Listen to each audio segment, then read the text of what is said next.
আমি বেগুনগুলো এইভাবে কেটে নিয়েছিলাম। দেখুন গরম তেলে দিয়ে দিলাম একটু হলুদ, একটু লবণ দিয়ে বেগুনগুলো ভেজে নিব রসার জন্যে। এই যে আমি তুলে নিয়েছি। তারপর করে তেজপাতা দিয়ে জিরা সম্বাস দিয়ে দিলাম আলু সেদ্ধ করে রেখেছিলাম, তাতে হলুদ, ধনিয়া গুঁড়ো আর মরিচ গুঁড়ো দিয়ে কাঁচা লঙ্কা দিয়ে আমি নেড়ে চেড়ে নিচ্ছি। তারপর এখানে ডাঁটা আর লাউ ডুগা দিয়ে দিলাম, এরকম করে কেটে নিয়েছিলাম। পরিমাণ মতো লবণ দিয়ে জল দিয়ে দিব। আমি একটু ঢেকে দিচ্ছি। এগুলো কষিয়ে নিয়ে তারপর টমেটো দিয়ে দিব,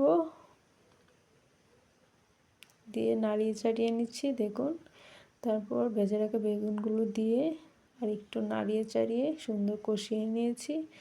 তারপর দিয়ে দিলাম পরিমাণ মতো ঝোল, দিয়ে নাড়িয়ে চাড়িয়ে নিলাম আর একটু ঢেকে দিচ্ছি, তাহলে সবজিগুলো সেদ্ধ হয়ে আসবে। এই যে দেখুন সুন্দর রান্না হচ্ছে সবজির রসা। আর একটু রান্না করার পর আমি নামিয়ে নিলাম। আপনারা আর একটু কষিয়েও নিতে পারেন।